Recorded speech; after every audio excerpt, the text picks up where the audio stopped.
आज मैं आपके साथ बहुत ही खूबसूरत एक ऐसे पौधे की मैं जानकारी शेयर करने वाली हूँ। और ख़ासकर समर केयर, आप समर में कुछ खास केयर करेंगे तो आप देखेंगे, आप देख भी रहे होंगे, इस तरीके से गुच्छों में बम्पर फ्लावरिंग करता रहता है। और मैं बात कर रही हूँ पेंटास के पौधे की।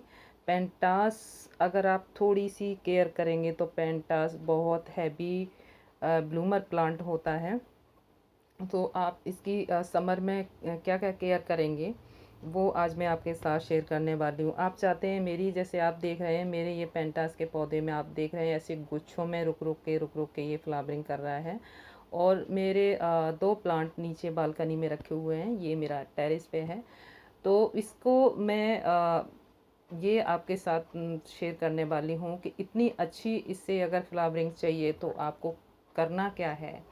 तो मैं बात करूँ ये कि आपको पहली नंबर, इसको पौधे को आपको जहाँ तक हो सके आप इसे मिट्टी के ही गमले में लगाएं, क्योंकि ये झाड़ी नुमा पौधा होता है। तो इसके लिए जो मुझे लगता है कि सबसे बेस्ट ऑप्शन होता है कि मिट्टी का ही गमला अच्छा रहता है इस पौधे के लिए। और मैंने मिट्टी के ही गमलों में लगाया हुआ है इसको। तो पहले आप मिट्टी के गमले में लगाएं। और इस पौधे को अच्छी ग्रोथ के लिए चाहिए अ, बहुत ही अच्छा ऑक्सीजन चाहिए। उसके लिए आपको क्या करना है कि आप मिट्टी जो भी इसकी तैयार करें वो मिट्टी बहुत ही भुरभुरी मिट्टी तैयार करें। 40% मिट्टी लेके, 20% राइस हस्क लेके, बाकी आप 30 से 40% कोई भी कावडंग कंपोस्ट लेके, और आप इसको मिट्टी इसकी ऐसी बनाएं, इतनी भुरभुरी बनाएं ताकि इसकी जड़ों को फैलने के लिए भरपूर ऑक्सीजन मिलता रहे। और बस फिर इसका कमाल आप देखिए, इसी तरीके से ये फ्लावरिंग करता रहता है।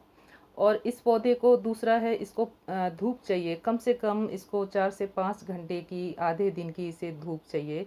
ये सन लवर प्लांट है। इसके अच्छे फूलों के लिए, इसके फूलों का साइज अच्छे बड़ा साइज खिलने के लिए इसे धूप की बहुत ज़रूरत होती है। तो इसे कम से कम सुबह से लेकर दोपहर तक की धूप चाहिए ही चाहिए। कम से कम 5 घंटे की धूप चाहिए मिनिमम, इसे 5 से 6 घंटे की, क्योंकि ये सन लवर भी है प्लांट। अब मैं बात करूँ इसकी, हैवी ऐसे ब्लूम कर रहा है तो उसके लिए आपको फर्टिलाइज़र में आप कोई भी जैविक खाद आप यूज़ करें और लिक्विड फॉर्म में यूज़ करें।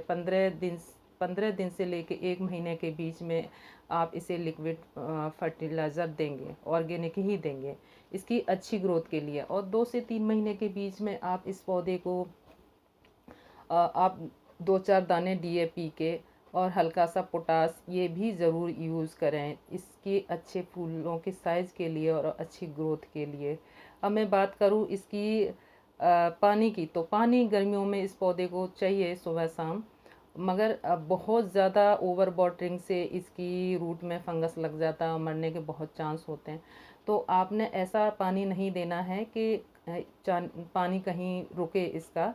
मिट्टी अगर हल्की है तो इतनी टेंशन रहती नहीं है, आप बस पानी का खास ध्यान रखें। ओवर वाटरिंग से ही ये फंगस लग के ये पौधा मरता है।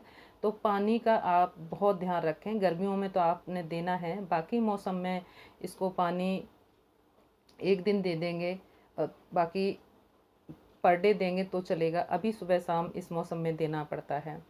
और इसकी अच्छी ग्रोथ के लिए जब भी इसके फ्लावर जहाँ से मुरझा जाए, आप नीचे से टिप से काट के इसे निकाल दें। इससे दो दो ब्रांचेस निकलती रहती हैं जहाँ से हमने फ्लावर हटाते हैं वहाँ से, और ये पौधा बहुत अच्छे से ग्रोथ करता रहता है। तो ये बहुत ज़्यादा कोई ऐसा नहीं है कि इस पौधे में बहुत ज़्यादा कोई मेहनत है।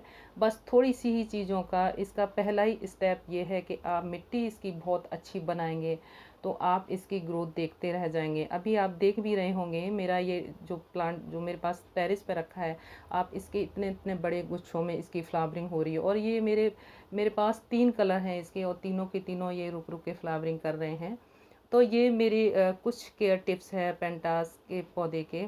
और ये आप इतना ही थोड़ी सी चीज़ों का बस ध्यान रखते चले जाएंगे तो ये पौधा सालों साल आपके गार्डन में बना भी रहता है। और इक्ज़ोरा की तरह ये भी गुच्छों में फ्लावरिंग करता है। तो मेरा बड़ा फेवरेट पौधा है और इसमें कई कलर आते हैं। तो ये मेरी आज की जानकारी कैसी लगी, और फिर मिलते हैं ऐसी ही किसी नई जानकारी के साथ।